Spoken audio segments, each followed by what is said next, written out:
Hey everybody. I don't know what this is. Maybe this will turn into an episode of the You Must Be Bored podcast, since I did not record an episode of the You Must Be Bored podcast today.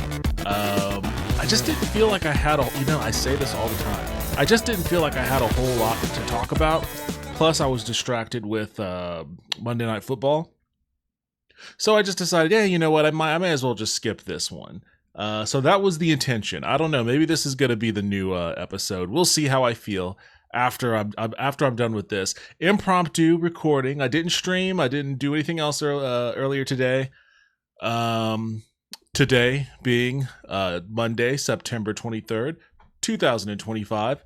Hope everybody's having a good time out there, or as good a time as you can considering the circumstances. Lots of really stupid shit happening as always.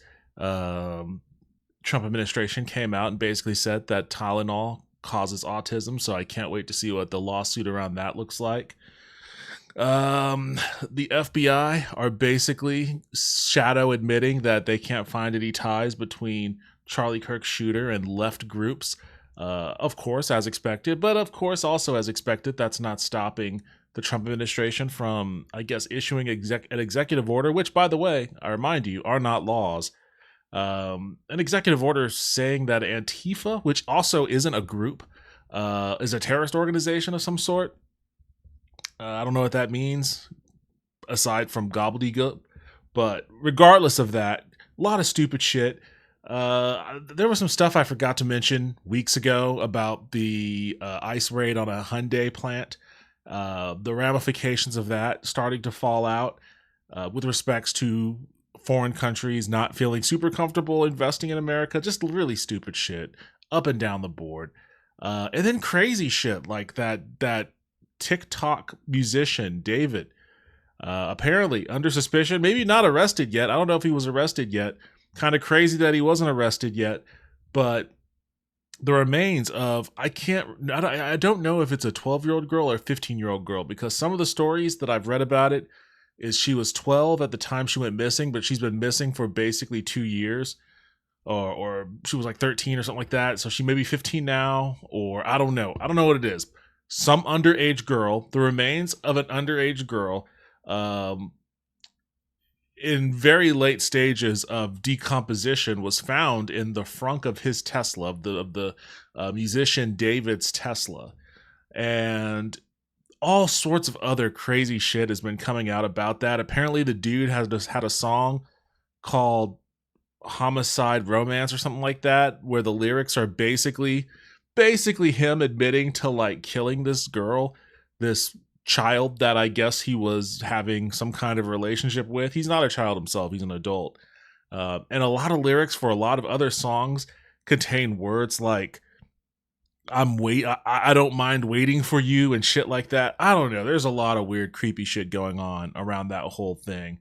But I guess the guy's not even arrested. They canceled a lot of his shows, but I think he's still out walking around, which made me think of the Raja Jackson situation, because I think he finally got arrested, but it took a long time for LAPD to like get on the ball with that. There's just a lot of weird stuff going on out there. We live in pretty awful times, uniquely awful times, really. And managing this mentally is a chore, because I don't want to just turn my mind off to a lot of important developments that I need to be aware of and that I want to fight against or fight for in those instances too. So I have to be very selective about what I decide to devote attention and energy to, current event wise. I've become much more deliberate about that sort of thing than I had been in the past, because it's a requirement at this point. It's a survival mechanism. And I guess that leads me to why I ended up hitting the record button now. I was perusing on Twitter, mostly engaging in the CJ Stroud hate-a-thon, which is really funny. This is a little bit of NFL stuff, because at least, thank God, the NFL season is back to give me some additional distractions. There's been a lot of talk about CJ Stroud's regression as a quarterback, and I see it. I see the regression. I see the struggles. I don't I don't have like the concern that a lot of people have that, oh, he's washed or he's a bust or he sucks now. Sometimes young developing quarterbacks struggle. I think that guys like Lamar Jackson and Josh Allen, their success has kind of made it's a little bit unfair for younger quarterbacks who may have a different development track than meteoric. And even Josh Allen's first year wasn't that great. He kind of sucked his first year, but he developed in a way that is one in a million, to be perfectly honest with you. I think guys like that kind of make it hard for a young quarterback who comes in and is like successful right away, but then starts to have struggles as teams start to adapt to him and there's more film on him and they understand like his habits and where he likes to go, what he doesn't like to do. As more and more film comes out like that and people get more comfortable with his play, and maybe there's something internal going on with him too. Quarterbacks tend to struggle, and that's fine. Young quarterbacks tend to struggle.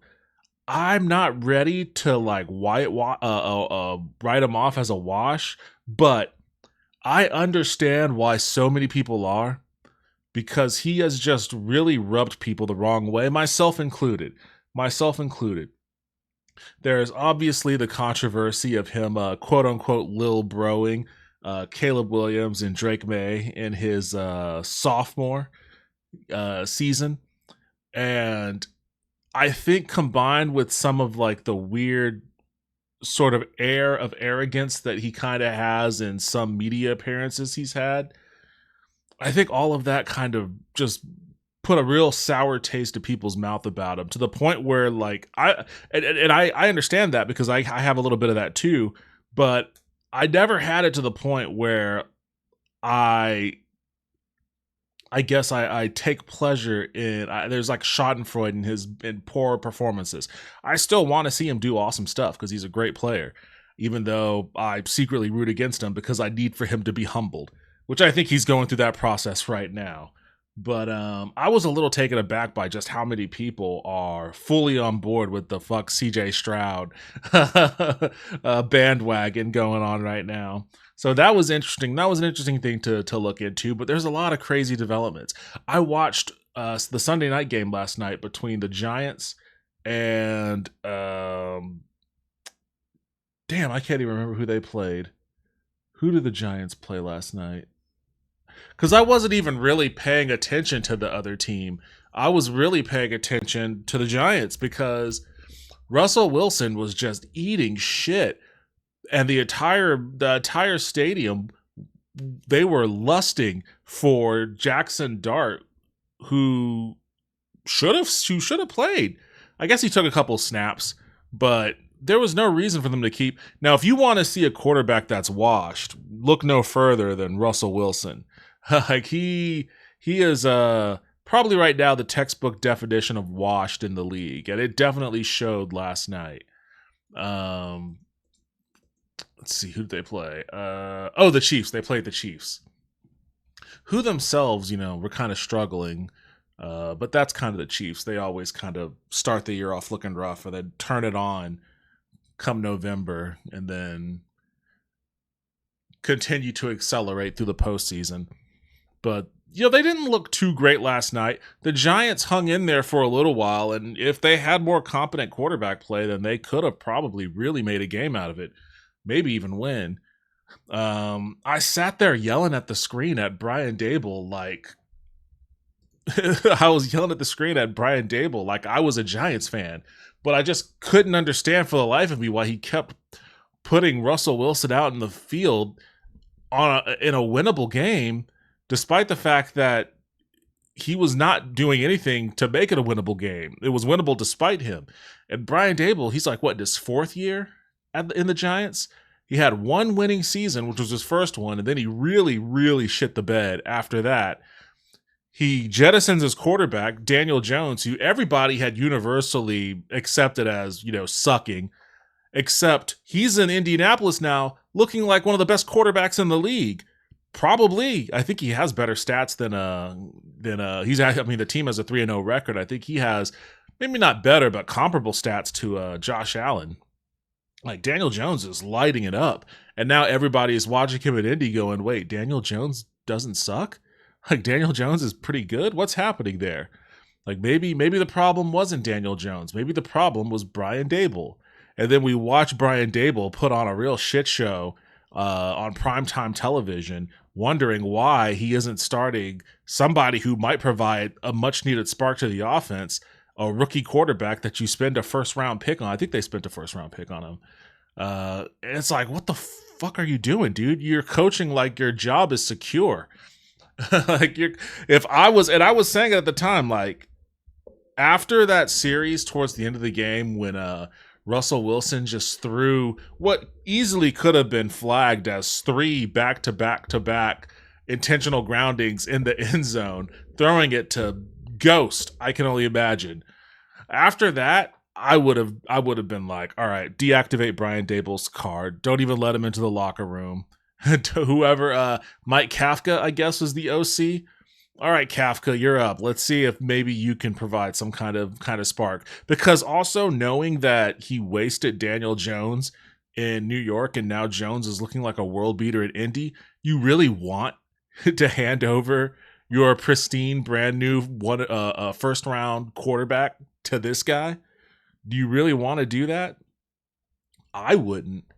So, yeah, there was that. A little bit of a brief detour. I don't know what got me. Twitter. I was on Twitter. I was engaging in the CJ Stroud thing a little bit, just laughing at various memes and whatnot. And a video clip came across my purview of Rachel Maddow interviewing Kamala Harris. I've seen a couple of snippets, and each snippet I've seen has had me screaming into the void.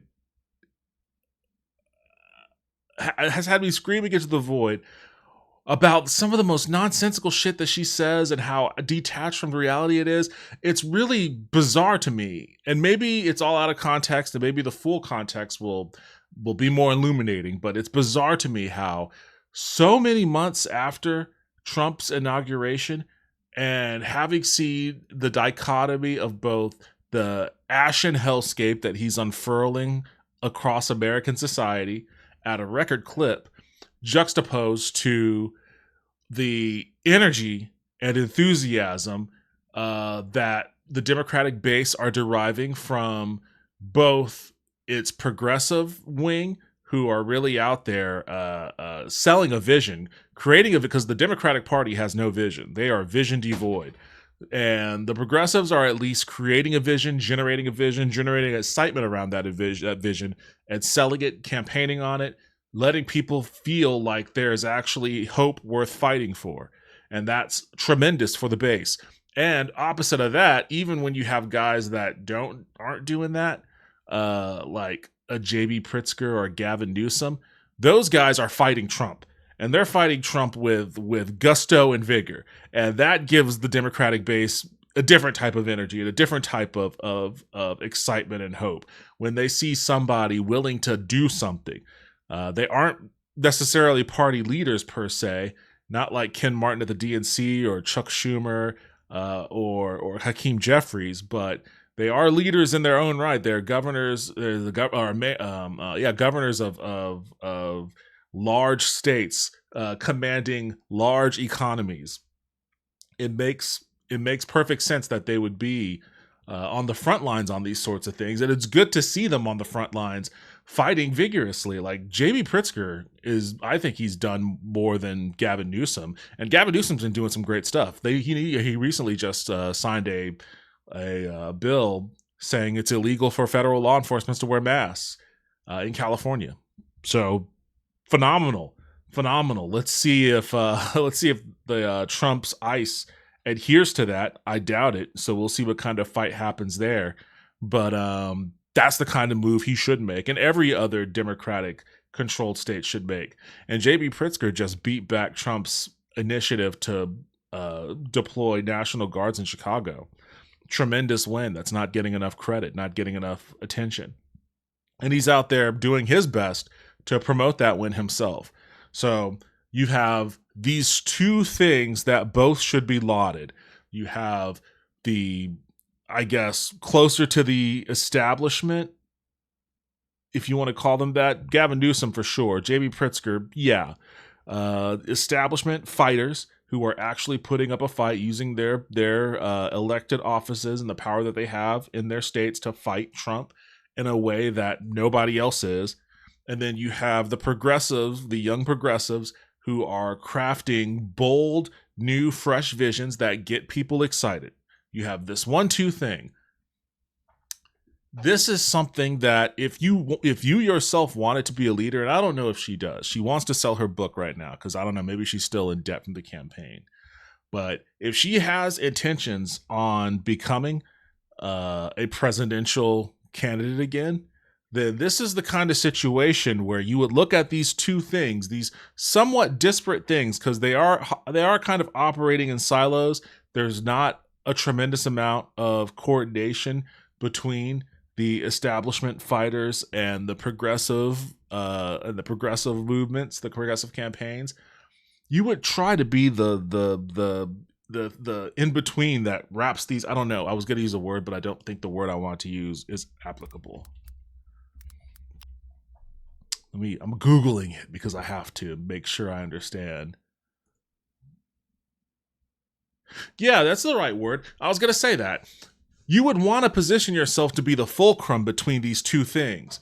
You want to be the one that leverages the enthusiasm of the progressives towards the base and the excitement and the approval, I guess, that the establishment, the old guard, are getting, the ones who are fighting. You know, you want to find a way to marry those two things and use the energy of the base from the progressives to boost the I guess the support for initiatives that governors are doing that's actually combating Trump, and vice versa. And you can create a good feedback mechanism for fundraising that way, because, hey, by the way, the Democratic Party sucks shit at fundraising right now.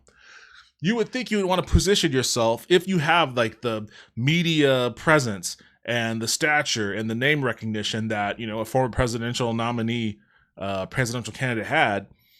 You would think you would use that to try to put yourself into that position. The clips I've heard from Kamala from this interview are the polar opposite.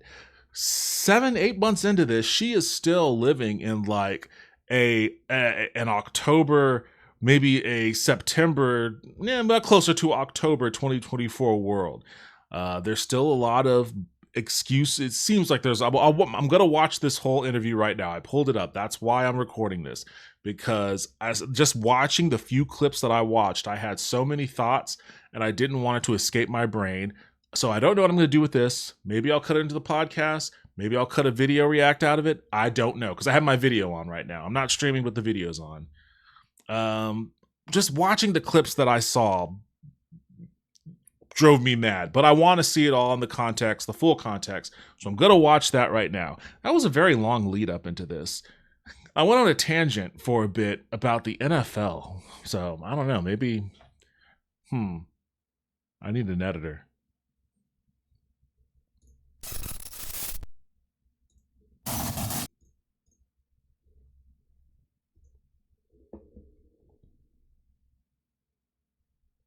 Fight, we win. Turns out that may be more important than ever after an election that you did not win. Joining us now for her first news interview since the election is former Vice President Kamala Harris. Madam Vice President, thank you. Thank you, Rachel. It's good to see you. It's good to be here. It's weird to talk about you with you sitting here and me pretending you're not here. Oh, it was awkward for me too. It's okay. How have you been? I am well, all things considered. Yeah. I am well. How have you been taking care of yourself since the election?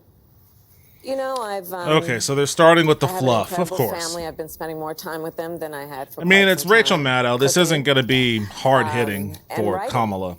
And reflecting and, you know, talking to a lot of people, making a lot of calls, receiving a lot of calls. So I've been busy. Let me talk to you about this capitulation thing. Yep. This really landed with me. I feel like we're all in the middle of it, but you articulating it in the way that you do, you've become the patron saint of I told you so, in terms of people understanding. Okay, all right. I've just got to say one thing about that. yes, in the campaign, there was a lot of Kamala being like, hey, if Trump gets elected, he's going to do this, he's going to do that. And it turns out he did do this, he did do that. But it's not because she's a patron saint of I told you so. A lot of motherfuckers were saying it. A lot of people were saying the exact same thing. Chief among them, Donald Trump, who himself was like, yeah, I'm going to be a dictator. Yeah, I'm going to do this. Yeah, I'm going to do that. All you had to do was believe him. And if you've ever paid attention to Trump, the one thing you could sure as shit stick to your guns with about him is if he says he's going to do something that's legitimately good, he's not going to do it. If he says he's going to do something that's legitimately bad, he is definitely going to do it. So it's not like a patron saint of this or that. It's just, oh, did he say a thing and I heard it? Well, then that's probably what's going to happen. Sort of warnings and predictions that you made about what Trump would be like. But you say, I predicted all of that. I warned of it. What I didn't predict was the capitulation. The billionaires lining up to grovel, the big media companies, universities. Okay. Why would you not expect that? I'm gonna not to and this ties directly into like the and I'm sure they're gonna talk about. I'm sure this is the reason why she's bringing it up. The Jimmy Kimmel situation.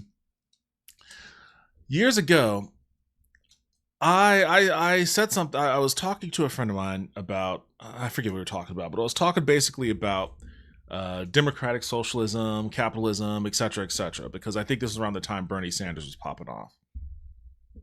And at that time, a lot of liberals were basically trying to curtail the enthusiasm of Bernie Sanders by leaning on identity politics tropes and basically accusations that Bernie in particular, but also progressives in general, aren't good on black politics and things like that. You know, the norm that you hear from shit like that. And I had made my points about the intersectionality, blah blah blah. And one thing I wanted to make sure that I understood that I wanted my more liberal, capitalism friendly liberal friends to understand is that, and I said it this way, I said, wait, I forget the order. I said capitalism is the oppressor's best friend so long as the oppressors have money. So, yeah, that's what it was. I said capitalism is the oppressor's best friend so long as the oppressors have money. And in the terms of, in respects to Jimmy Kimmel, it's the oppressors have access to money. So you want to know why billionaires and media companies and whatnot are lining up to grovel? It's because the Trump administration and their full corrupt as fuck capture of the government, they have access to the money. That's all.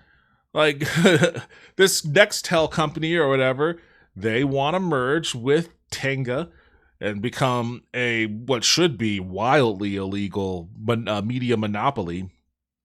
In order to do that, they need both FCC approval and also the FCC to change some regulations around how much of a market a single entity can control.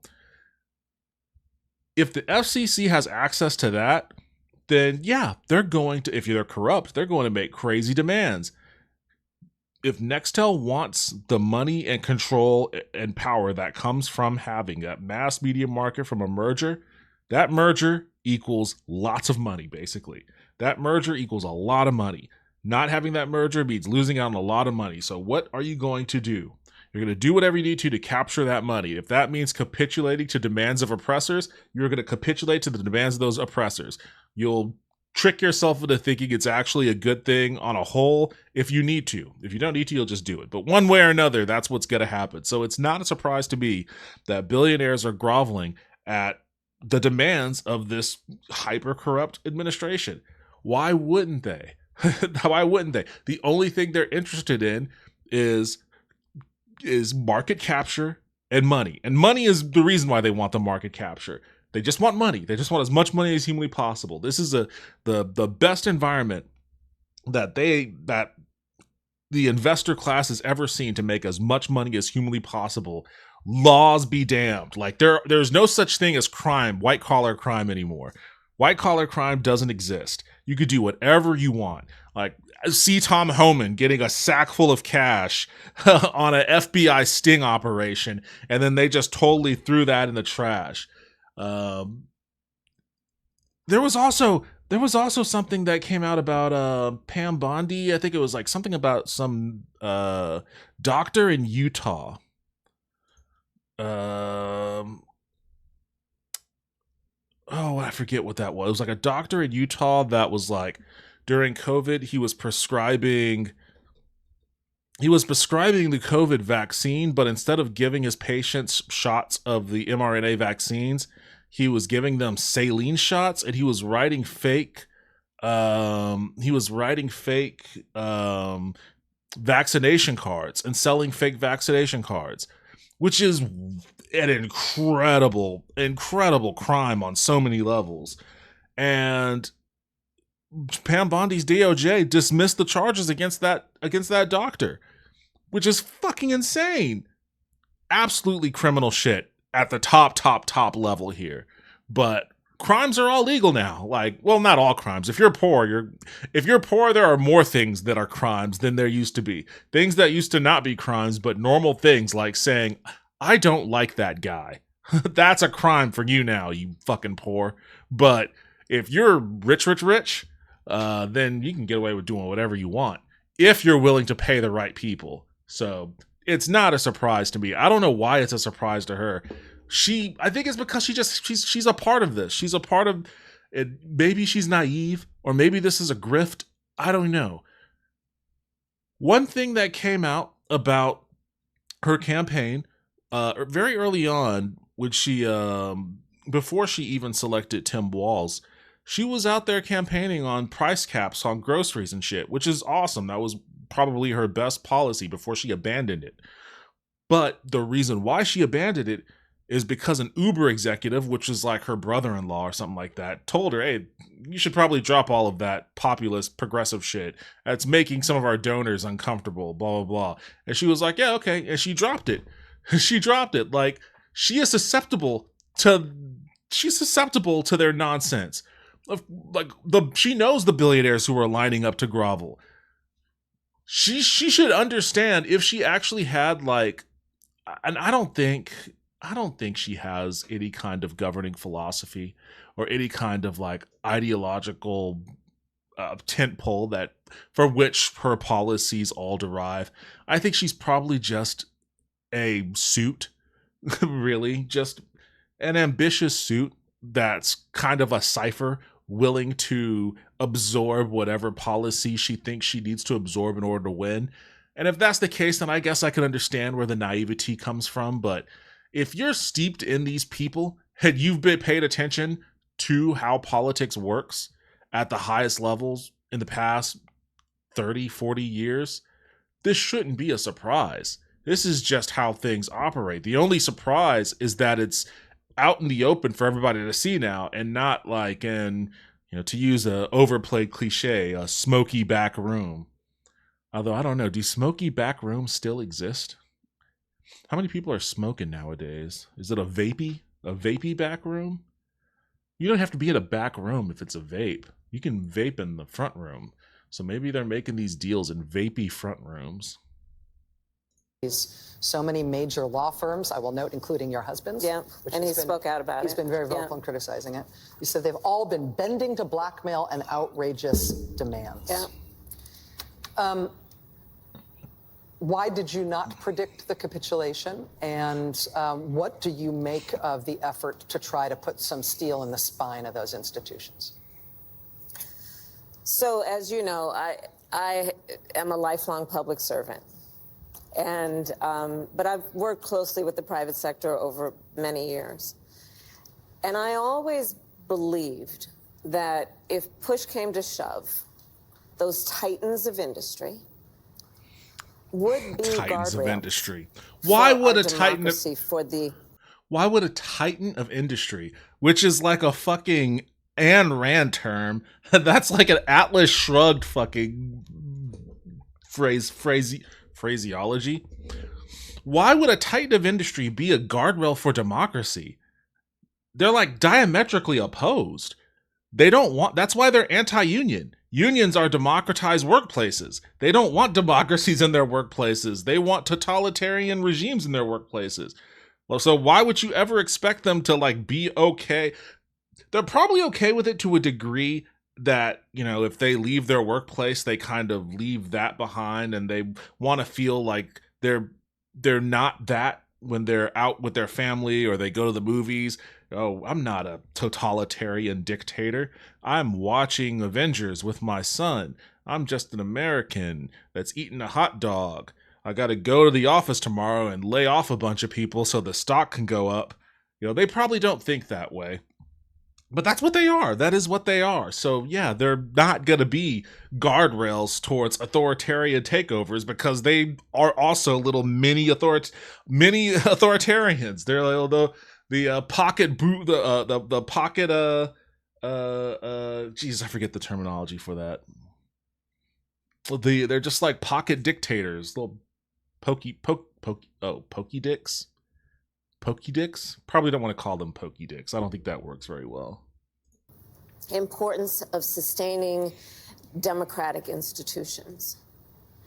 And one by one, they have been silent. They have been, yes, I use the word feckless. Oh, not the word feckless. It's not like they're going to lose their yacht or their house in the Hamptons. And here's the thing. Democracy, it'll make their investors capitalism. angry, and it'll make their capitalism thrives in a democracy. Board holders angry. And right now we are dealing with, as I called him at my speech on the ellipse, a tyrant. We used to compare the strength of our democracy to communist dictators. That's what we're dealing with right now in Donald Trump. And these titans of industry are not speaking up. And perhaps it is because his threats and the way he has used the weight of the federal government to take out vengeance on his critics is something that they fear, and I get that. I understand why they do. We've seen the demonstration of it. Perhaps it is because they want to please him and nominate him for a Nobel Prize. Perhaps it's because they want a merger approved, or they want to avoid an investigation. But at some point, they've got to stand up for the sake of the people who rely on all of these institutions to have integrity and to, at some point, be the guardrails against a tyrant who is using the federal government to execute his whim and fancy because of a fragile ego. I know that your parents took you to protests in a stroller when you were a little kid, before Yes, you were did. literally able to be there to walk, and that you've talked about the civil rights movement and its moral legacy being part of your moral core. Yes. I feel like a lot of the defenses that we tried to build up in advance of this type of a sort of would-be authoritarian takeover were about warning people about how serious the threat was and warning people about what this could mean and what we were in danger of. Now that we're up against it, though, I'm not sure that we have great skills to actually not warn about it, but fight it.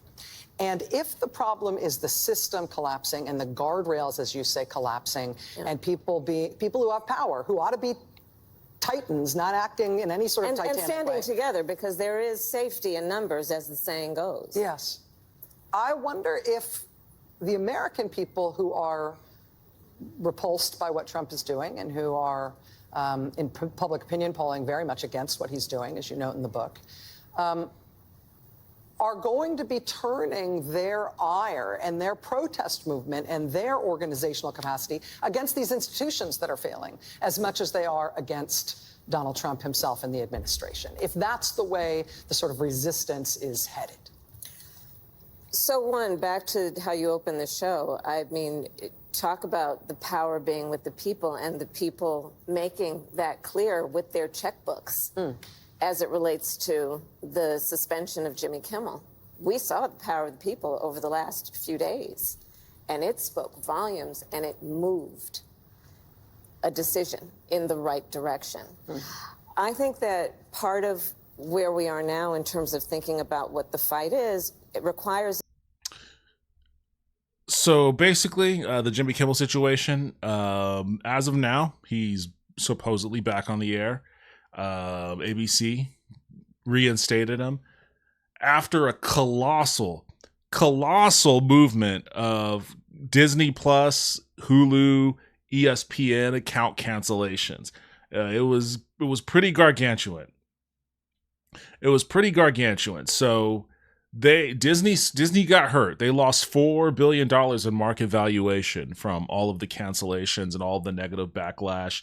You had Michael Eisner speaking out, former Disney CEO Michael Eisner speaking out against the move. You had a whole slew of Disney talent speaking out against it, in addition to just people canceling their accounts.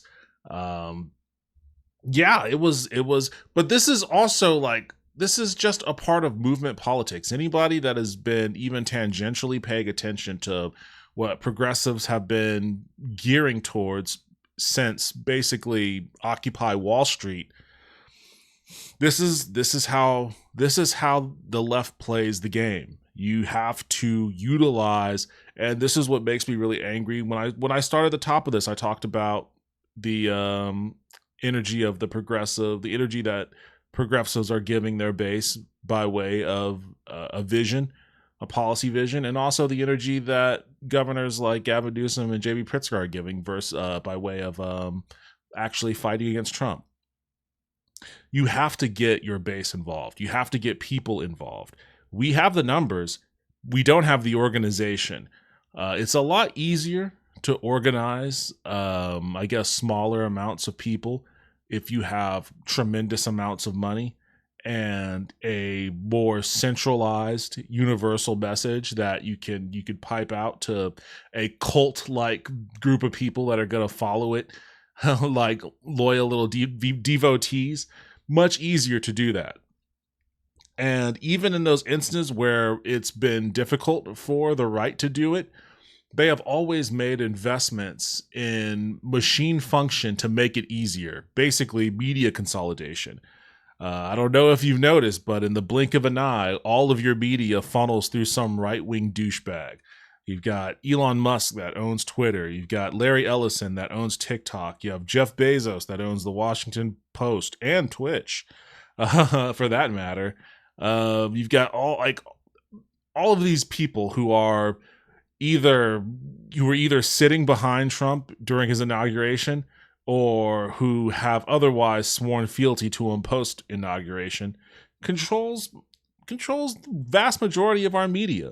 You know, Sinclair Media, they're the ones that are still refusing to air Jimmy Kimmel, even after ABC reinstated him. They're the ones that were actually trying to extort him, trying to extort money out of Jimmy Kimmel.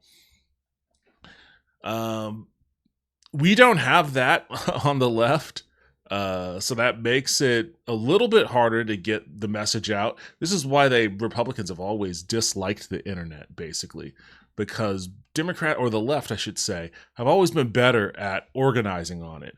And that's why they want to get rid of Act Blue. They're going to go after Act Blue next for sure, because Act Blue has been a colossal weapon in evening out the fundraising playing field for Democrats, pretty much since its inception. Before Act Blue, it was very difficult for Democrats to fundraise because we had to get a lot of our money from voters, from the base. And there was no real easy mechanism for doing that across 50 states and all the different counties and shit. Whereas Republicans, they would just fundraise from, they would have a dinner with $2,000 plates, and you had to pay $5,000 to get in the door and all that kind of shit. And then people were writing fucking $100,000 checks to whatever PAC they were going to send a check to. That's how they fundraise. So Act Blue really helped level all that out, and it democratized the fundraising to a tremendous degree for left campaigns. It's been awesome for that. We do have the numbers. We just need the organization. That's what makes it really fucking maddening right now. In that there are a lot of people, and the Disney Plus thing shows this, there are a lot of people that just flat out fucking hate Donald Trump and this administration and everything that they stand for. And these people aren't necessarily politically engaged. These are not like dyed-in-the-wool fucking anarchist or communist or whatever. They're not people that pay attention to C-SPAN 24/7 or anything like that. These are just for the most part, normal people, right? Like they work at Jiffy Lube or something, or go to school, or they come home, they hang out with their kids, they watch a movie with their spouse, or who knows what. They tangentially pay attention. They know enough to know what's happening, but like they're not glued to the Twitter feed, making sure that whatever happens at a drop of a dime, they're on top of it. Not those types of people. But when they do hear shit like the Jimmy Kimmel thing, and somebody in their TikTok feed says cancel your Disney Plus, they'll do it. They'll be like, man, fuck this guy. Especially as they see their economic environment around them crumble into ashes. And especially if they see their economic environment around them crumble into ashes, as like their Latino neighbors and friends and shit are, expressing anxiety about getting rounded up, or if maybe they even have been rounded up. We don't have a real solid way right now because we don't have a coherent message. We've got three different factions in the Democratic Party. You have establishment Dems who want to fight, establishment Dems who don't want to fight, and then you have progressives who always want to fight. And they're all kind of amorphously orbiting around each other in a weird way, sometimes in complementary ways, sometimes not so complementary. But it doesn't make it easy to send out a coherent message, a coherent strategy or vision. Like the No Kings protest was like the only thing that kind of seemed like a solid established organization around those three fronts, and it was radically successful. Why something like that hasn't happened since, I don't know. I know that there have been protests, and again, as a function of all of our media apparatuses being owned by a handful of assholes who are loyal to this regime, a lot of that coverage of those protests just don't happen anymore. They just stopped covering it. But some things you can't turn an eye away from. That No Kings protest was one of them. We should have some I don't know what it is, someone to tie all these elements together and pull it in a strategic unified vision, and deploy more effective tactics for fighting against this totalitarian encroachment, while at the same time not just fighting against it by itself and thinking that's the only thing you need to do. That's where progressives and the establishment fighters get into a row, where the Gavin Newsoms of the world are like, okay, all we need to do is fight Trump, and that's it. We don't have to do a single fucking thing else. And progressives are like, no, that's not enough. You have to have a vision of your own. You have to give people things and tell people you're going to give them things and tell them that there is a better way for doing all of this. Establishment don't want to do that because they know that the better way for doing all this is predicated on tax increases and other things that they don't want to do. So that's where those fights happen, and et cetera, et cetera. We haven't really had like a real row within the left to like establish some form of dominance so that we can have a unified fighting unit to pull in one direction. That's really what bothers me more than anything, because when you see the energy that Disney Plus cancellation campaign had, and the intense amount of motion that it ended up having, you're seeing the wasted kinetic energy that the Democratic Party is leaving on the floor. You see that opposite of historically low polling numbers for the Democratic Party. You see that opposite of like so much anger towards Democratic leaders for not doing anything. You see the Democratic leaders not doing anything despite crazy shit happening all around.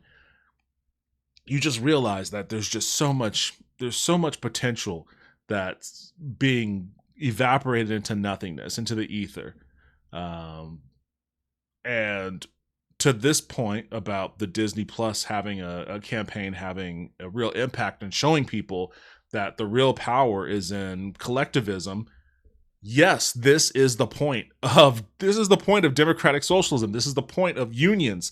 This is the point of all of that stuff. This is the point of solidarity.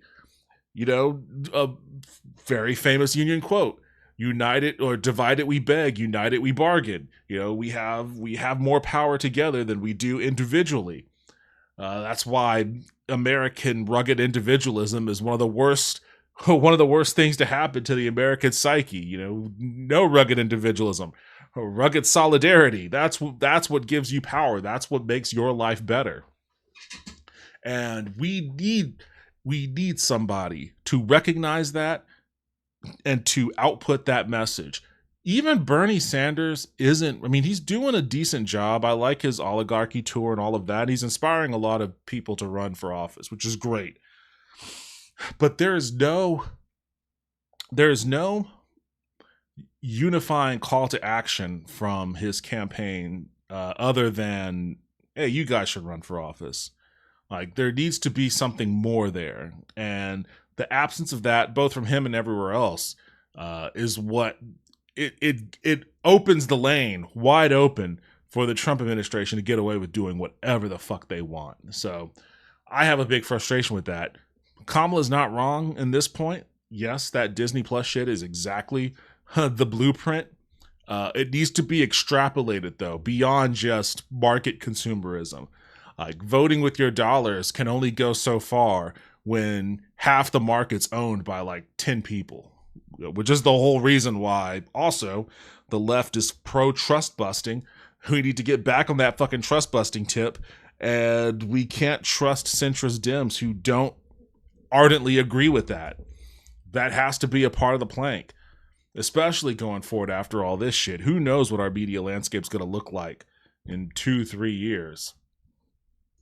Us, yes, to understand that we've got this administration and this president in front of us abusing the power that the people vested him with. But we also need to understand that this is bigger than Donald Trump. You know, part of what I write about, this stuff is decades in the making, Rachel. It didn't just happen overnight. You know, so much of what has indeed overwhelmed people, not to mention just scared the stuff out of people, is what we are witnessing is a high velocity event. Yeah. We are witnessing something that has been happening so rapidly, and it feels chaotic. But what I would offer you is what we are witnessing is the swift implementation of a plan that was decades in the making. Decades in the making. Project 2025 didn't just drop out of thin air. That's a product of decades of work. Federalist Society, Heritage Foundation. Yep. Understand that the implementation of a plan that's about trying to get rid of the Department of Education, deregulate industries, weaken the rule of law by over a period of time. I mean, it's all Grover Norquist shit. Creating a system and through gerrymandering states so that we would now have the Supreme Court that we have. This stuff didn't happen overnight, and it did not happen just because of an election in 2024 or even 2016. So when we talk about where the fight must go, there is the aspect of it that is about the immediate moment, such as the weight of the federal government being used to silence critics, citizens. And it must be about understanding that this did not just happen overnight, and we have to pay attention to an agenda that is not going to.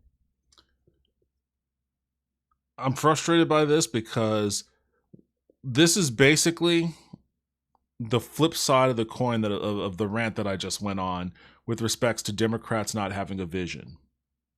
Because what she's explaining is the Republican vision. Republicans have had this vision since time immemorial. Like basically when Ronald Reagan became president, they were like, let's go. We're hitting the floor running on as much as this as we think we can get away with.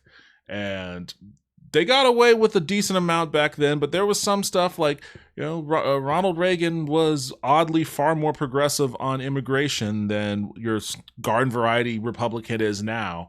But those Republicans, we got to turn all Latinos into glue Republicans, they existed back then, and that was definitely a part of their agenda. Just listen to fucking Lee Atwater recordings from back then.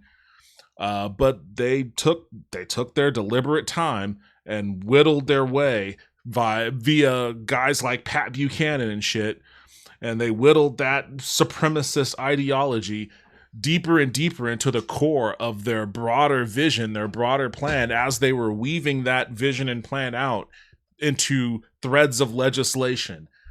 For decades, that was their vision.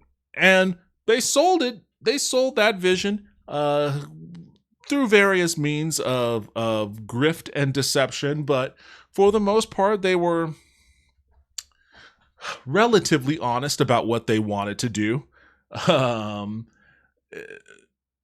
It was a failing of the Democrats, who, I don't know what the issue was, whether they were too shell-shocked by Reagan's dominance of the 80s that they felt the only way they could compete against a guy like that was to become, Diet Coke versions of a guy like that, or if it was just a naked corporate capture of the Democratic Party. I have conspiracy theories around that. I think once the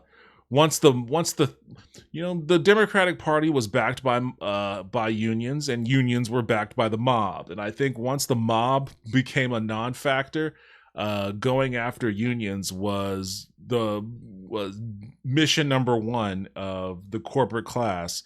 And as soon as the corporate class realized that investing their money in the political process in a way that they kind of did before, but not to like such flagrant degrees, because they did still have to deal with a very powerful union base.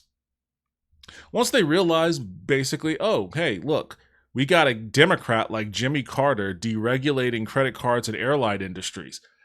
We can get our Republican in there to do the same at 100 miles per hour, but then also start paying off Democrats to do the same once they get in power at maybe, they'll do it at 60 miles an hour, maybe not 100 miles an hour. So I think that, yes, part of the Democrat right-wing pivot was a reaction to being beaten roundly by Reagan.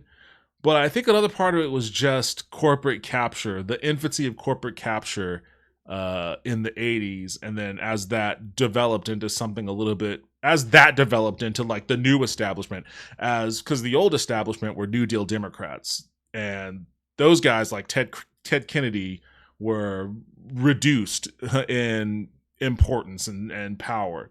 And as the New Deal Democrats were diminished, the young blood, the bold guys of the party were third way Democrats. They were the corporate Democrats, and those guys matured and became the establishment and set up their networks to basically be Republican lights. So the Democratic vision was basically just a slightly bastardized version of the Republican vision.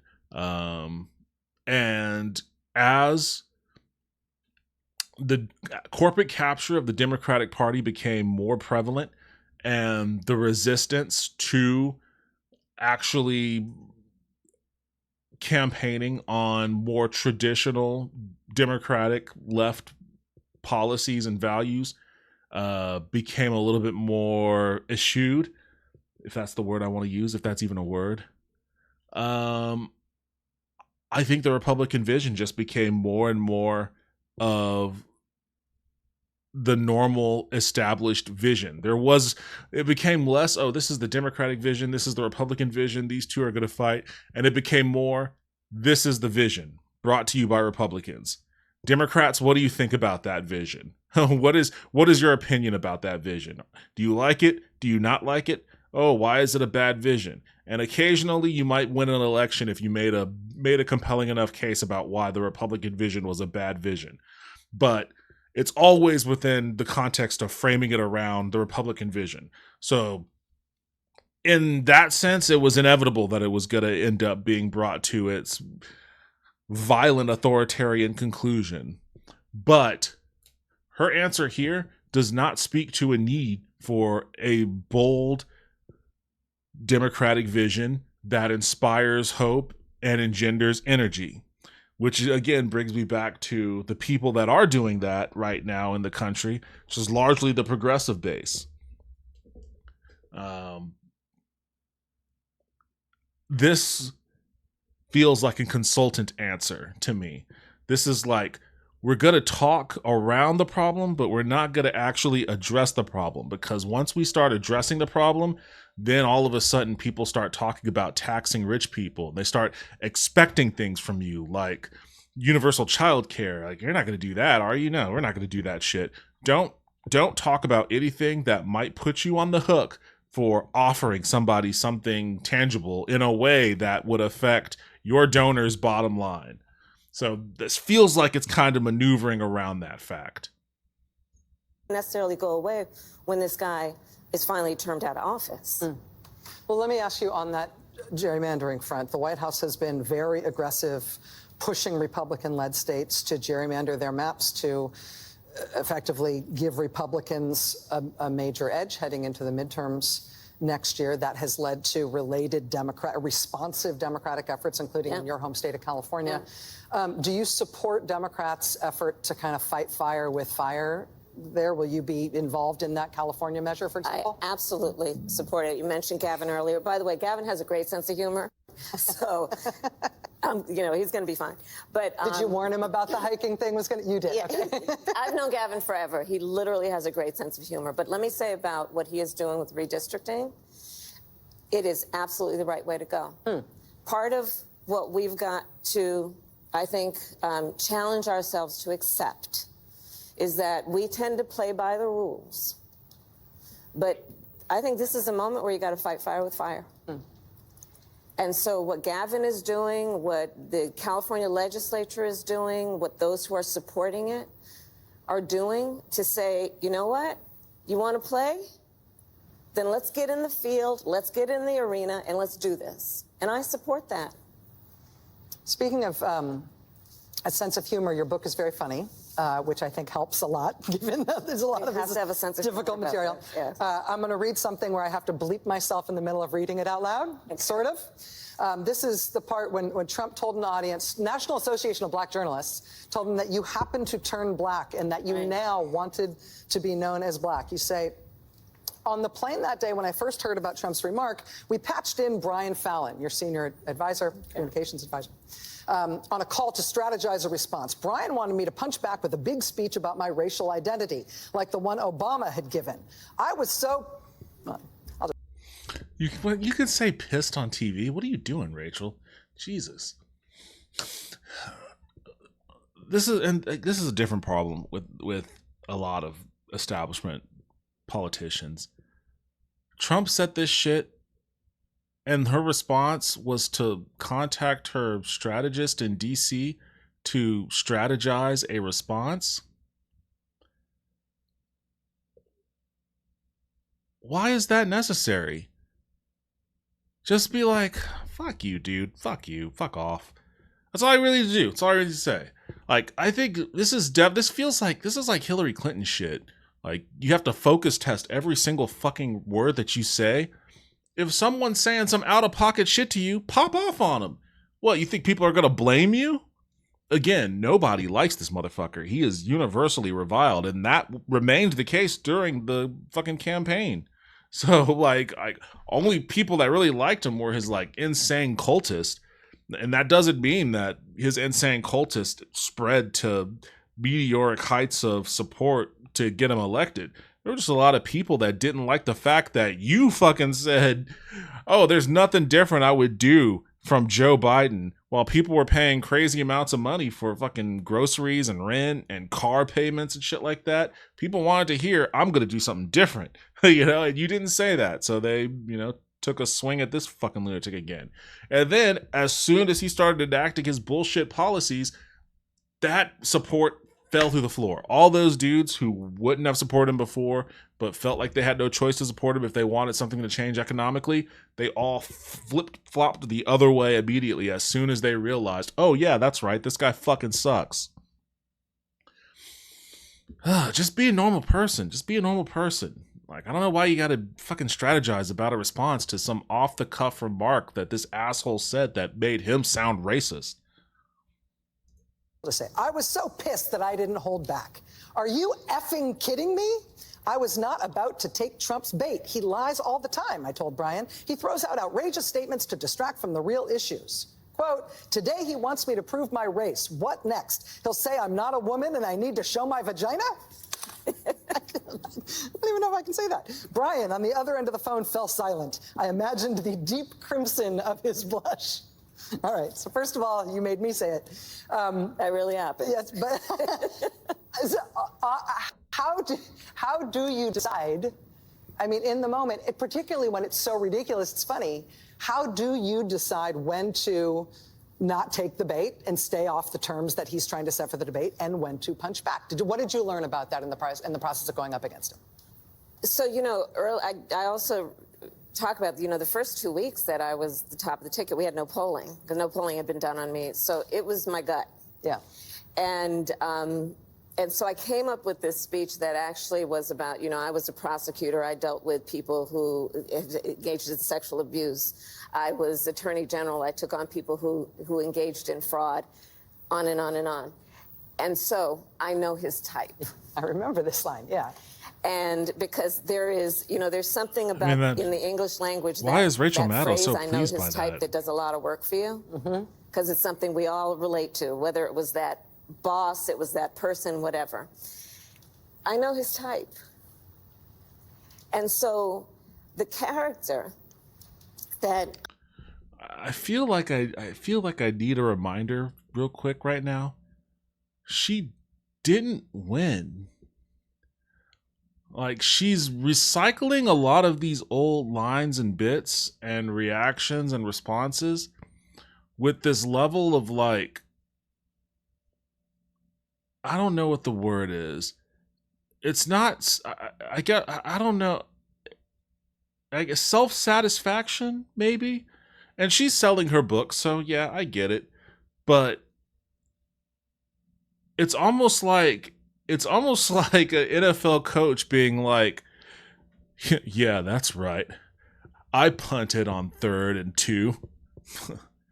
I looked at the amount of yards we needed to gain, and I said, you know what? I trust my defense. Instead of trying to rush out a running back and squeeze out a gritty 2 yards for a first down, I'm going to punt it on 3rd and 2 and see if I can pin them back on the 1 yard line. Oh wait, it was a touchback. They had the ball at the 30 and easily moved downfield for a touchdown, and that touchdown became the deciding factor in our loss. Well, you know what? You can't learn if you don't lose sometimes. I knew I was running against is someone, because he has shown it also. I mean, he did it with President Obama. He did it with Secretary Clinton. He throws this stuff out that he thinks will be an individual's weakness or Achilles heel, with the intent to distract from the fact that, as it was in this campaign, he had no plan for actually bringing down costs and prices for the American people. He had very few plans for what he would actually do that was about the American people and not about an execution of his vengeance on his enemies. And I wasn't about to fall for that bait. And the stakes were too high. The stakes were too high. You can't get in the gutter with that guy, because that is the way that he distracts from the fact that, for example, right now, I think that's wrong. I think you have to get in the gutter with him. You have to get in the gutter with him, but you have to know how to fight in the gutter against him. You can't jump into the gutter and then try to fight fair with them. You jump into that gutter and you deploy all the pocket sand you have. You smash beer bottles, call your homies, jump them in the gutter. Like, do whatever you need to get his ass on his back in the gutter. What that would mean campaign wise is just be as vile and as rapacious as he is towards him times 10. Like, that's basically what Gavin Newsom is doing right now. Like, the reason why Gavin Newsom has all this energy behind him isn't because he unveiled some great new policy or anything like that. It's because he's doing what she's saying not to do. She's basically like, don't be like Gavin Newsom, who is willing to get into the gutter and fight it out with this guy. Did you notice that Donald Trump doesn't really like addressing Gavin Newsom all that much? Like, if he has to, he'll mention him. He'll call him new scum and, oh, LA is awful, blah, blah, blah, all that really weak tea shit. Like, he doesn't want to engage in the street fight with Gavin Newsom to the degree that Gavin Newsom wants to engage with it, because he knows he'll get his ass beaten, as he has been. So she's wrong on this too. Like, no, fuck that Michelle Obama, when they go low, we go high nonsense. We gotta adapt to the new school thinking, which is when they go low, we fucking UFC up on them and start hammer fisting their skull until they either tap out or they stop moving. Metaphorically speaking.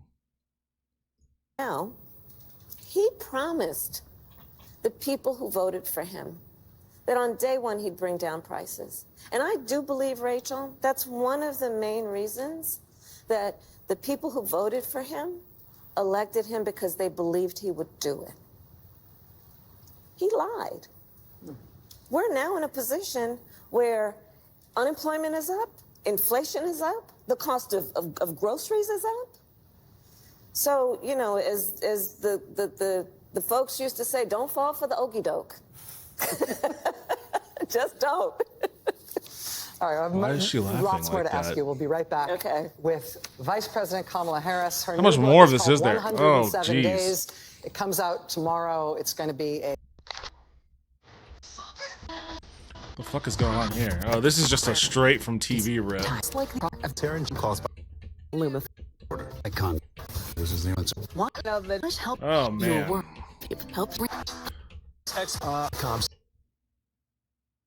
Are you back? Okay. We're here live with former Vice President Kamala Harris. Her new book about her 2024 run for the presidency is called 107 Days. It's out tomorrow. Hey, it's the 107. Well, it's 1 hour and 7 minute mark. I think but it says 107 on my recorder. That has people most upset thus far, which is some of your writing about the decision around the president abandoning his reelection campaign, the timing there and how it was handled. You say in part, page 46, it's Joe and Jill's decision. We all said that like a mantra, as if we'd all been hypnotized. Was it grace or was it recklessness? In retrospect, I think it was recklessness. The stakes were simply too high. This wasn't a choice that should have been left to an individual's ego, an individual's ambition. It should have been more than a personal decision.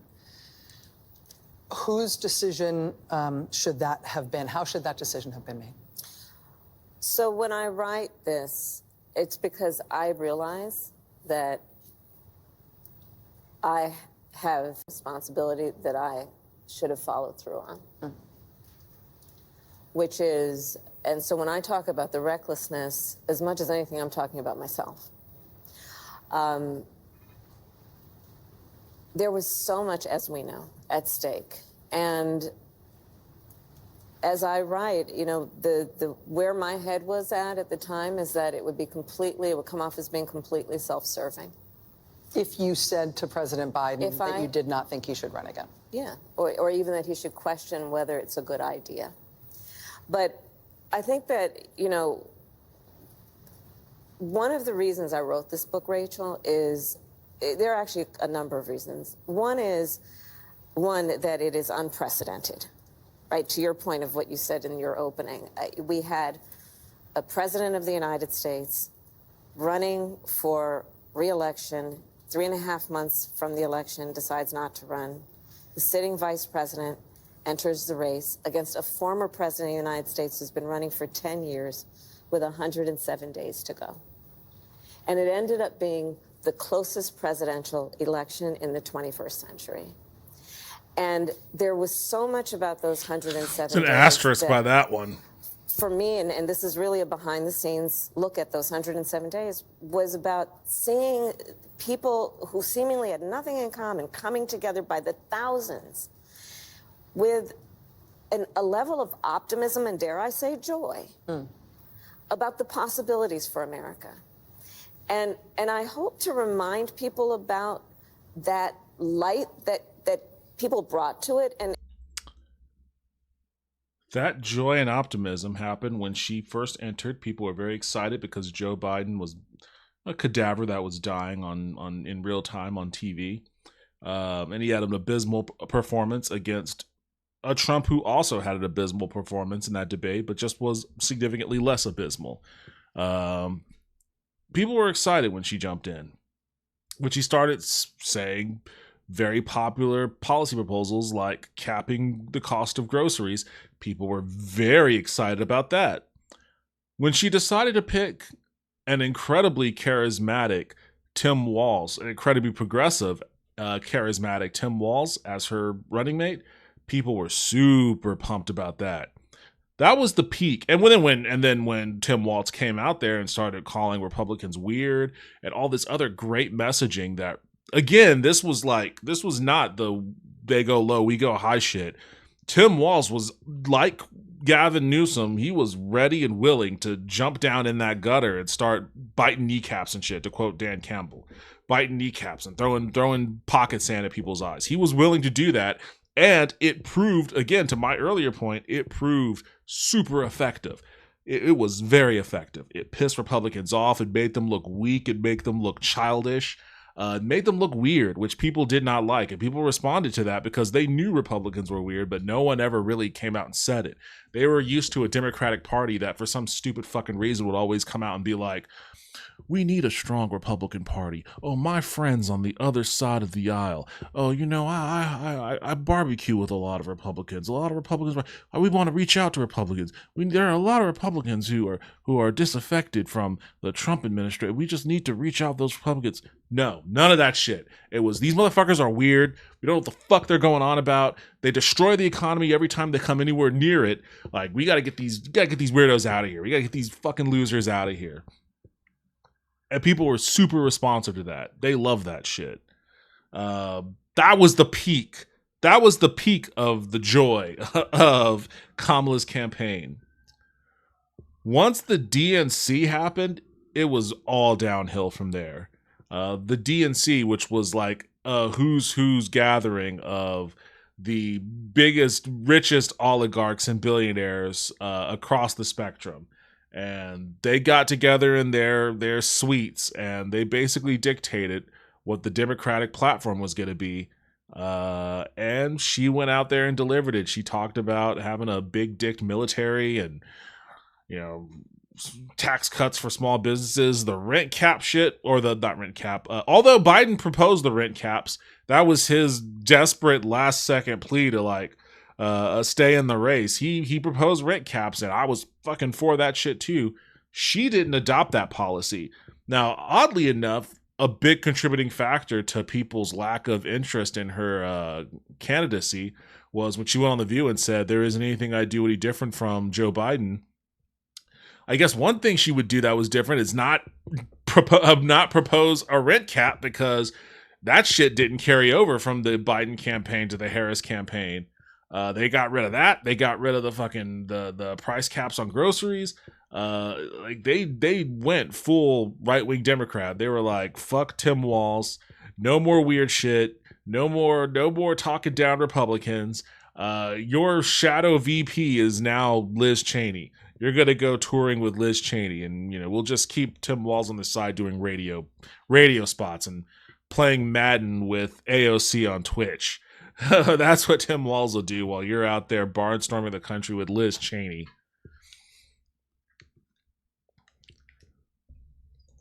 And to remind people that that light is still there. And we can't let that be extinguished. Yeah, anyways, that snuffed out the joy. The joy had peaked, and then it was systematically demolished post DNC. At the DNC, there was a plan to demolish that joy, and then they subsequently did. And whatever gap of enthusiasm that existed between Kamala supporters and Trump supporters narrowed until it evaporated. By an election or the individual who's in the office right now. Because to the point of all those folks who got out and protest about the Kimmel suspension. And about everything else that people have protested. Right. In the variety of ways, whether it be going to a protest or being, with their pocketbook or getting engaged in local and state and federal elections, they'll make a difference. And they've made a difference. And I guess the last point is that we've got to really remember that this person who's in the White House promised a whole lot of people who supported him and voted for him that he would do one thing, which is bring down costs and prices. And he lied to them. And we need to remember that. He also promised he would be a dictator on day one. Don't forget that promise. And this goes back to what I said earlier. If Donald Trump promises he's going to do something really good, it's a lie. If he promises he's going to do something really bad, it's the truth. So there is that. As we move forward with the next series of elections, and midterms are around the corner, that it's not just about him by himself. There were others around him who perpetuated that same promise and have not followed through. They're about to go into negotiations around the continuing resolution, the budget. And I know that Leader Schumer... Does she support a government shutdown? This is the one thing, I think Democrats should just go full steam ahead on a government shutdown. The best thing they could probably do for the country, honestly, would be to shut this government down. In light of all of the crazy ass corruption that's come out, they can just make demands on that. We're not going to fund this government until Pam Bondi and Kash Patel and Tom Homan are all ousted. They have to resign. And they have to hand over, the DOJ must hand over whatever recordings they have of Tom Homan accepting a bag full of cash. And also release the Epstein files. You have to do all of that if you want the government funding. If you don't do any of that, then yeah, the government's closed in perpetuity. Good luck paying ICE. Good luck paying ICE to do your shit. That's what Democrats should be doing. And it should be non-negotiable. It should be non-negotiable. Both internally within the party, anybody that has opposition for that, fuck you, get the fuck out of here. And also non-negotiable with Republicans. And Jeffries are going to meet with the president, I think in the Oval Office. And good for them to go there and ask Donald Trump, the president of the United States, to justify why he is proposing to cut Medicaid. The fuck? What do you mean? I don't even have... Hakeem Jeffries and Chuck Schumer have negative motion in this. Donald Trump does not respect fucking anybody that doesn't have a modicum of popularity or public support. I mean, even the people who do have popularity or public support, he doesn't really respect them until they prove that they could use that popularity in strongman-like terms. If you are popular and you use that shit as a weapon against him or anyone else, then he will have respect for you. That's why he likes Claudia Sheinbaum. There's no ideological reason why he would like Claudia Sheinbaum, but he likes her because she's a strong leader. Same reason he likes fucking Xi Jinping, But if you're not that, if you're some weak tea, mealy-mouthed bitch, and you go to Donald Trump and try to be like, I demand you tell me why you aren't funding Medicaid. then he's liable to just fucking shoot you in the liver before he gives you a fucking straight answer. So that's not going to amount to fucking anything. How many strongly worded letters have those two fucking dudes put out in the recent weeks? Like, it's worthless. It is a worthless exercise to even entertain the notion that Chuck Schumer and Hakeem Jeffries can get even a halfway entertaining answer out of Donald Trump from any of this. And an answer to him means nothing. What do you think you're going to get as an answer from Trump on why he thinks it's a good idea to cut Medicaid? Do you think you're going to get something insightful? You think you're going to get some policy wonk description on this is the philosophy behind defunding Medicaid? It's actually going to... No, you're not going to get any of that shit. And you're definitely not going to get a you know what, you're actually right. I'm gonna fund Medicaid. I'm gonna tell Republicans, oh, you cut that out. You get me a bill to reinstate Medicaid funding. You think that's gonna happen? There is no ask. There is no ask with Trump. There is no ask and there is no clarification. Understand that he's just barely even fucking salient of what's happening around him most days. They've got that playbook, Project 2025. They've got the playbook. They're just turning each page, going down the list, doing the checklist thing, the next page, the checklist, the next page.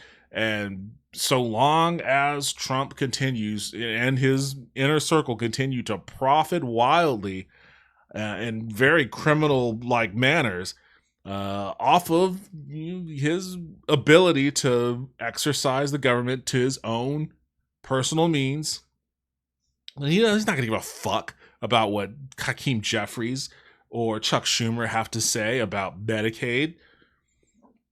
Just give a fuck about Medicaid.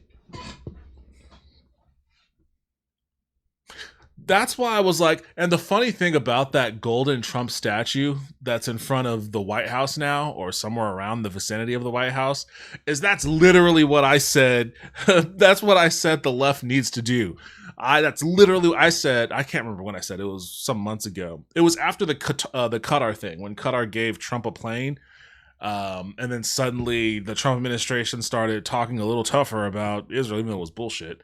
I said, well, look, it's never been more obvious that this dude is just for fucking sale. So let's open up the wallets. Let's make a purchase here, man. We could go to Trump and we could be like, hey, look, you get us high-speed rail. We could call it Trump rail. You could have Trump plastered on the side of the rail if you want it, on the side of the Shinkansen if you want it. You can call it the Trumpkansen. Oh, doesn't that sound sexy? The Trumpkansen. And you build that for us. We're going to build you statues. We'll build you airports. We're going to fucking build you a crazy ass auditorium somewhere. We will deify you basically if you build us this network of high speed rail. You get a single payer healthcare. Oh, we're going to call it Trump Care. We're going to celebrate it as a national, the institution of Trump Care. It's going to be a national holiday, the way that Canada has a holiday for their healthcare system. Like, if the guy's for sale, then just start purchasing, because there's no other way around it. You're not going to go to him with a strongly worded letter and be like, how can you do that, sir? Have you no decency? That's my Chuck Schumer impersonation, by the way. Why he is willing to shut down the government for the sake of putting on the backs of working people the tax cut he gave to the richest people in America. Do you think that Democrats should vote to allow the government to shut down Yes. in order to try to extract concessions from Trump on these matters? It won't be the Democrats who are shutting it down. It'll be the Republicans. The Democrats are doing the job that any elected leader should do, which is to say, we're not going to do the bidding of the President of the United States at the sacrifice of our constituents' health care.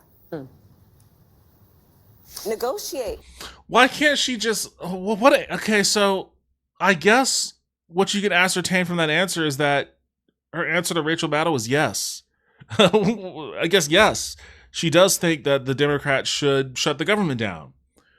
Why did she have to use such weird verbal jujitsu to explain her yes answer? Just say yes, and then say why.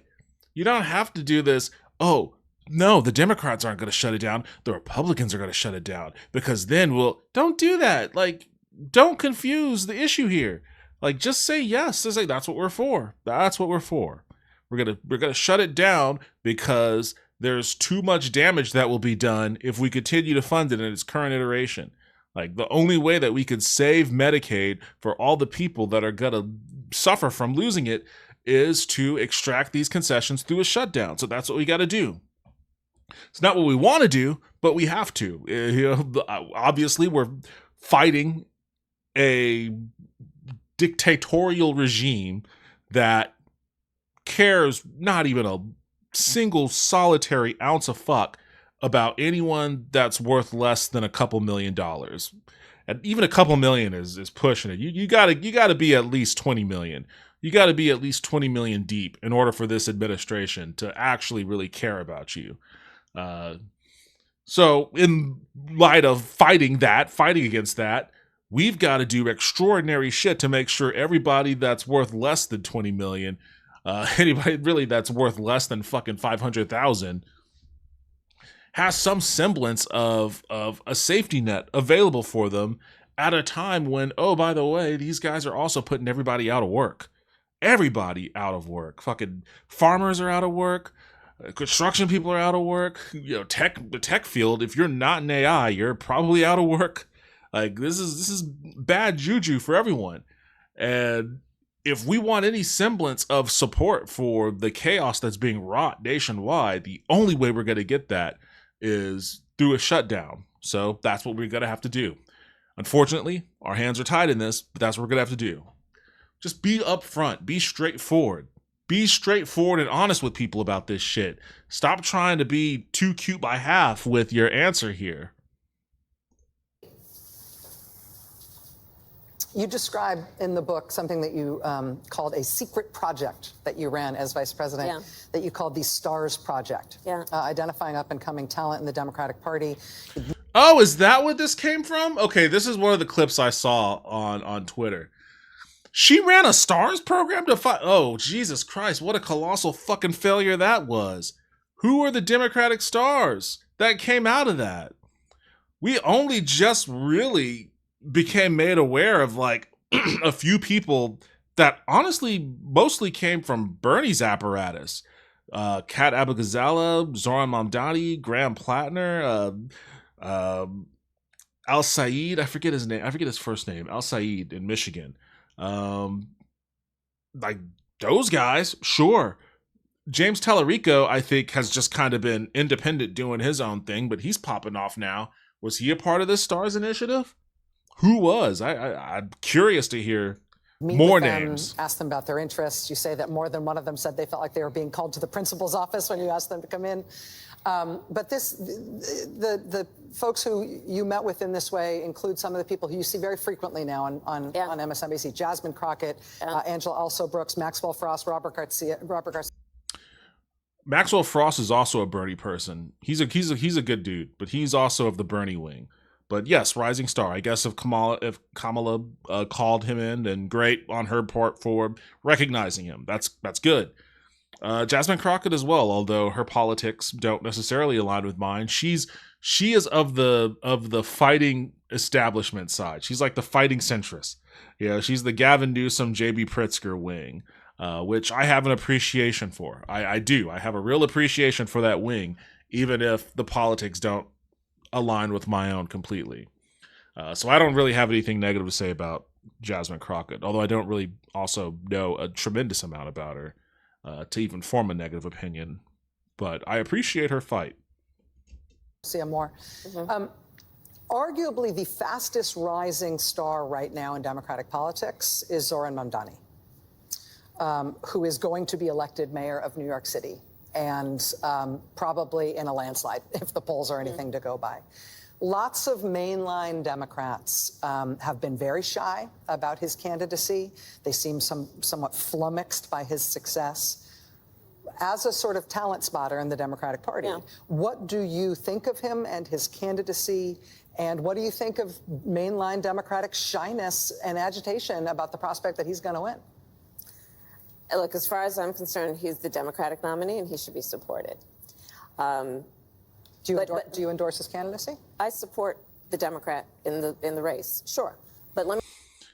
That's the clip that was popping off on Twitter because it's such a mealy-mouthed answer. I support the Democrat in the race, sure. You either support the guy or you don't.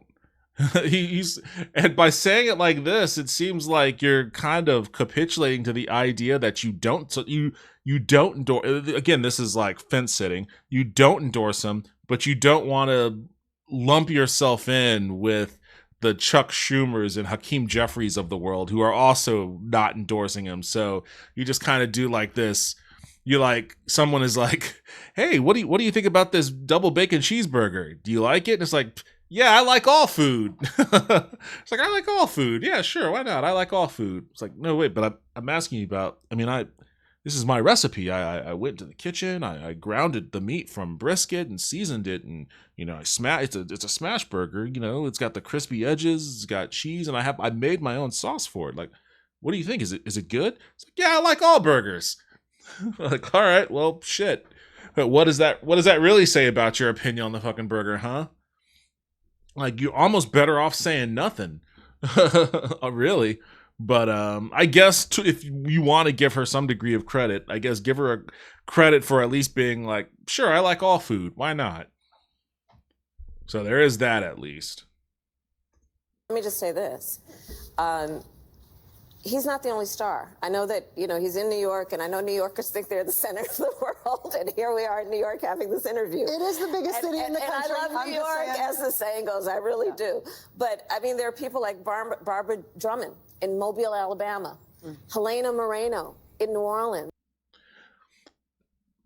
I had to look this fucking person up. She's talking about stars. Like, doesn't being a star necessitate someone knowing you exist?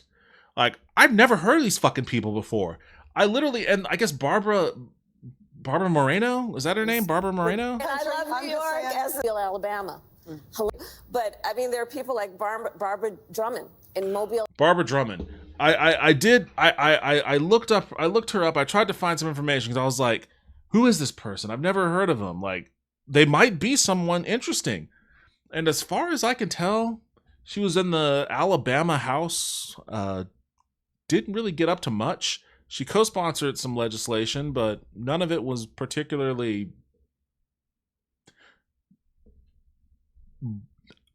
I guess, I don't know. I don't live in Mobile, Alabama. I don't live in Alabama. My family lives in Alabama, but not me. So maybe she co-sponsored some legislation that actually meant a damn. A lot of it looks pretty asinine to me. Alabama's not exactly a hotbed for left politics in general, but I guess she ran for mayor and won of Mobile, Alabama, which, okay, that's cool and all, but are you really gonna say that a random state house rep with no real claim to anything of prominence that won a mayoral race from Mobile, Alabama, is as equal to or maybe even more deserving of attention of a dude that has really captured the zeitgeist of our national moment in the biggest political stage in America, shy of president? Like, even the mayor of LA doesn't get the kind of attention that the mayor of New York does. Like, why go to Mobile, Alabama to be like, oh, Zohran, you should check out Mobile, Alabama? And I don't mean to sound like I'm shitting on Barbara Drummond or anything like that. Like, I looked up information on her to the best of my ability. She seems like a nice person. I just don't understand why of all the people that you would pull out, of all the names that you would pull out of your hat to try to combat the idea that Zohran isn't like a generational talent politically, which it's a stupid thing to try to do. Like, why kneecap someone who is ostensibly of your party like that? Like, if you have a generational talent, juice your generational talent. And if anything, And I did post this on Twitter in response to this segment. If anything, this is an admission of failure by the Democratic National Committee, because I don't know who the fuck these people are. If these are the rising stars, the thing that you want to do with your rising stars is you want to propel them to national prominence. Because when your rising stars are nationally prominent, it generates excitement, it generates some enthusiasm, it gives the illusion that there is growth and progression and a movement towards a direction.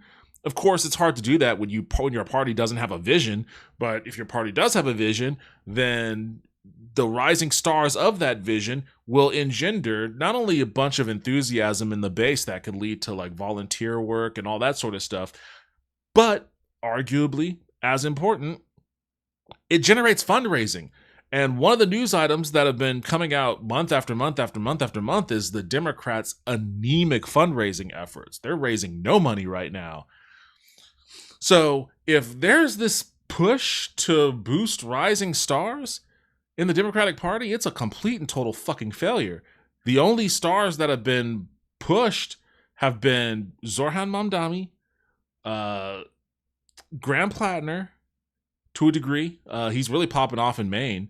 And he's gotten some national hits too. Going up against Susan Collins. James Tellerico is starting to pop off here in Texas, running for Senate, ostensibly against Ken Paxton, although I think Colin Allred is still in that race, and God, fuck that dude. He needs to get out. Those are the only ones that have generated any level of like real enthusiasm as far as I can see. So this is also just a failure of the Democratic Party. I don't know who the fuck these people are, and they don't really seem like they're all that much of rising stars. Not to me, at least. Maxwell Frost, I would still classify him as, I mean, he's so fucking young. He's real young, but he's a pretty good dude. He's a rising star for sure.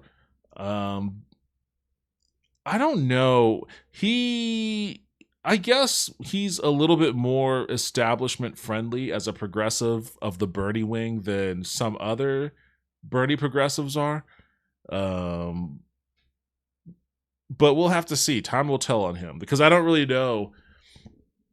I don't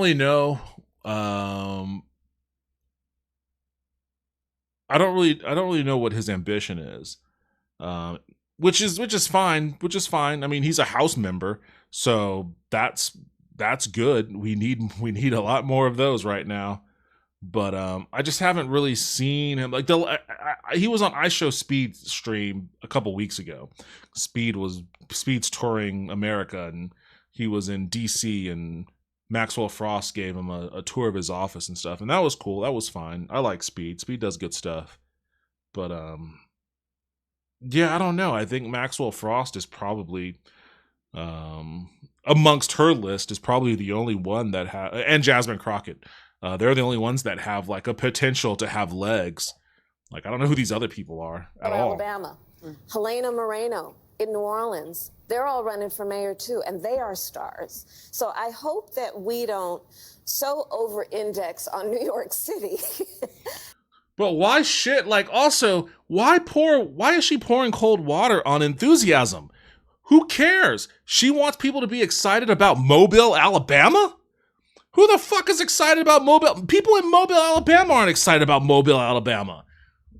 New York City is a fucking thing. It's important. Like, shit's there. A lot of shit's there. A lot of people are there. The UN's there. Fucking 2 prominent football teams are there. NFL teams are there. You got 2... well, I guess 1.5 prominent MLB teams are there. You've got all sorts of shit in New York City. Like, on top of the fact that it's like the biggest city in the country. It's got an incredible economic engine. Like, it's important. It's incredibly important. It is a machine apparatus, and it has been designed to be a machine. And this is the real reason why they're very upset about Zohran. New York City was designed to be a machine apparatus. Like, dudes like Zohran aren't supposed to come anywhere near the mayor's office. You know? And if it wasn't him, if it was fucking Andrew Cuomo or something, she'd be singing a different tune. She'd be totally singing a different tune. The idea that you're going to try to, like, jazz up Mobile, Alabama while shitting on New York City is absurd. Absurd. There's no reason. There is a way that she could have answered this question where she could have both simultaneously voiced enthusiasm and support for what Zohran's doing in New York and the importance of him doing it in New York because New York is important, while at the same time saying Mobile is important too. Like, the way that I would phrase it is I would say this shows the broadness of the coalition within the Democratic Party to once and for all bridge the urban rural divide. Like, the idea that the rural urban divide is this construct that we cannot navigate in a manner that allows us to create policies that work for everyone is bullshit. Total bullshit. People in rural areas need food and shelter. People in urban areas need food and shelter. There are obviously going to be differences in how those sorts of things are disseminated. There's a calculus there, but the raw need is the same, and we could address the raw need for both through a coalition that aligns around the idea that this is an inalienable right that Americans have, a right to fucking food, a right to food and shelter and healthcare. And if that's what Zohran is preaching, then great, because that's what the Democratic Party preaches. That's what we should preach. And we preach it the same in New York as we would in Mobile, Alabama. No one is any more or less important to our vision of bringing sustainability and, for lack of a better word, abundance to the people, to all people, to the people. Not Democrats, not Republicans, to everyone. Like, that's how I would answer that question. I wouldn't do this fucking mealy-mouthed tap dancing. Oh, but New York's not important. Oh, but look at Mobile. You know, it's fucking dumb as shit. It's dumb. But this is like, she is, when I mentioned those three amorphous blobs, there's the progressives, there's the establishment fighters, and then there's the establishment non-fighters. She belongs to, she posits herself, she's trying to posit herself as belonging to the fighter contingent, but she's not. She belongs to the establishment non-fighter blob. And you could see it in a lot of how she equivocates on things that can be used as a weapon against Republicans. But she can't use it as a weapon because then she lends credence to progressives and to like the left and to people that want to raise taxes on rich people and shit like that. Like, it's so she has to water that down. Like, oh, those guys in New York, that's just New York shit. But Mobile, like, that's what's fucking irritating about this. That we lose sight of the stars throughout our country who are right now running for mayor and many other offices, governor, and so on. So that's where I am. We got a big tent, and we got a lot of stars. 2026 is shaping up to be an election that is going to be filled with Democratic primaries, though. And a lot of mainline Democrats in their 70s and 80s are going to be facing challengers in their 30s. Yeah. Do you think Democrats are at all justified in their frustration with there being so many older Democrats in elected office? Do you think it is time for the oldest Democrats in elected office to be thinking kind of wholesale as a category about the need to retire and move on from office? You know, I wouldn't overgeneralize on that, meaning that there are some Democrats who are, you know, older in age, but very young in terms of how they are thinking and very bold in terms of how they're thinking. I think that every one of the candidates is going to be judged based on whether they actually have a plan, whether they see the people, whether they're listening to them, whether they offer something that feels dynamic and bold, especially at this moment. Okay. But then what happens when they die in office? Because that happened 3 times. The reason why the big, beautiful bill was allowed to pass is because 3 fucking ancient-ass Democrats died in office. Doesn't matter how young they think. What matters is if they can survive a term.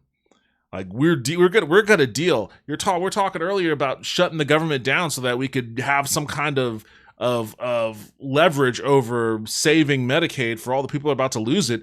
The reason they're about to lose it is because 3 ancient fucking Democrats died. I don't give a shit. Like, and this goes to Bernie Sanders too. I love the guy. I love Bernie Sanders. He's fucking 80 years old. He's got to get the fuck out of there. He's find your heir, Bernie, in Vermont, and fucking juice him up and get some young progressive in Vermont to fucking run for your seat, man. What are you doing? What are you doing? You could still tour the country as a retired old dude that wants people to have health care. I would encourage it. But man, we gotta fucking do something about the gerontocracy and this idea of like, oh well, it's just because they think old. And if they think young, then hey, no problems. Like, do we need to look at the Dianne Feinstein pictures again of her fucking face melting halfway off her skull while she's being wheeled into the Senate to vote on shit that she has no idea is even present? Like, we really want to do that again?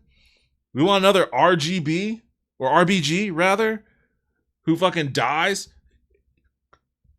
sitting on the fucking Supreme Court, gives Donald Trump an opportunity to fucking build out a Supreme Court that is just constantly rubber stamping the shit that he wants to do? Have we learned no lessons here? We've learned 0 lessons. 0 lessons learned. Just stay the fucking disastrous course that put us right here on the precipice of a full-blown fascist meltdown. Whether they have the fight in them to fight what we know to be wrong, but also the fight to fight for something, I think that's how they're going to be judged. I don't know that the voters are going to judge strictly on somebody's age. I think Much so. more to ask you. Okay, I'm here. That's Madam Vice President. The book is called 107 Days. It comes out at midnight. More with Oh, boy. Vice President Harris right after the break. Oh, so there was more. This was only the first 35 minutes. Oh, Jesus. Well, you know what? I guess maybe I'll watch that. I don't know if there's probably nothing interesting in it. I don't know if I'm going to watch that. I'm already almost 2 hours into this because I couldn't stop myself from like ranting. I couldn't stop myself from ranting and going on a tirade after virtually everything that she said. So, Lord Almighty. She should have been president. The sad thing is, like, yeah, even as obnoxious and fucking vapid and devoid of any real idea, vision, critique of both a theory of power, a theory of change, or even just on base economic policies, even devoid all that, she still would have been immeasurably better than what we have now. Immeasurably better. For the most part. She would probably be the same on Israel, but everything else would be immeasurably better.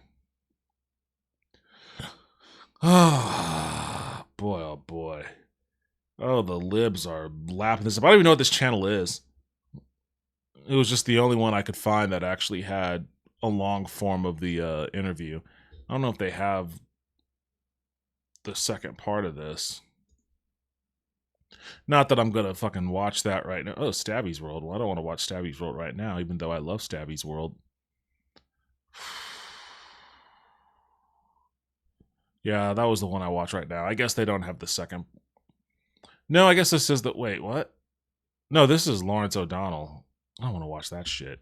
All right, well, that was that. That's the only reason why I'm even recording anything right now is because I saw just that one little snippet on Twitter. And that was enough to engender a strong reaction from me. And then I was like, you know what? If I'm not going to record, I guess I'm not going to record the podcast tonight. I should do something. If nothing else, I should just watch this, see what my natural reaction to it is. Maybe she'll say something worthwhile. Maybe she'll say something new. No, she didn't. She didn't say anything new, really. And I don't get the sense. I don't know what this is all about. I don't get the sense that she's angling for staying prominent as an elected official or potentially elected official. I don't know. I don't think she's going to run in 2028. And there was some talk about her becoming governor of California if after Gavin Newsom, if Newsom runs for president. And maybe she's angling for that. I don't know. Alls I know is that was a solid reminder to me as to why a lot of people who aren't super dialed into politics, who aren't watching these sorts of things on a regular basis, or they aren't on the politics side of Twitter, they're more on sports Twitter or fucking Swifty Twitter or whatever the fuck they may be paying attention to. Like normal people, basically. Normal people. This display showed me just exactly how normal people who are struggling in a rough economy, where housing prices are high, car prices are high, insurance is high if you can get insurance, and I mean car insurance is high, but also housing insurance in places where natural disasters occur like Florida and shit like that. Like if you're struggling monetarily in addition to struggling socially, because there are just some social things that have happened in pretty bad ways in this country post-COVID with respects to isolation and all this other sorts of things. I can see how a normal person under those circumstances would measure the admittedly charismatic performances of Trump, even if he is a fucking doofus, against what we just watched there, and walk away thinking, you know what, maybe we should give him a second shot. Maybe it'll be better this time. It wasn't all that bad before the virus, but you can't blame him for a virus, right? We should give him another shot. I mean, look, she already said she wasn't going to change anything, so is that what we want? Nothing to change? Like, shit sucks. We want some change, and maybe this guy will have the moxie to actually do it. I can see people making that calculation after watching that display, because we're 8 months into this shit now, and she really still offers nothing. She offers really nothing. So that's a sad reality to contend with. I don't know what recent polling there's been of hers lately, but as recently as I've seen, she still garners a lot of support. But that's only because she engendered a lot of support as being someone opposed to Donald Trump running against him. And as someone who lost and then subsequently the world went to shit, I think people see a lot in her of a missed opportunity or maybe a better potential future that they could have had for themselves, and they support that. They support the girlfriend that never was her rather than the girlfriend that is and is problematic. So I guess I'll leave with that note. This was a long one. Oh boy, I don't even know how I'm going to end up editing this, if I edit it at all. Oh boy. All right, well, that's going to be it for me tonight. Take it easy, everybody.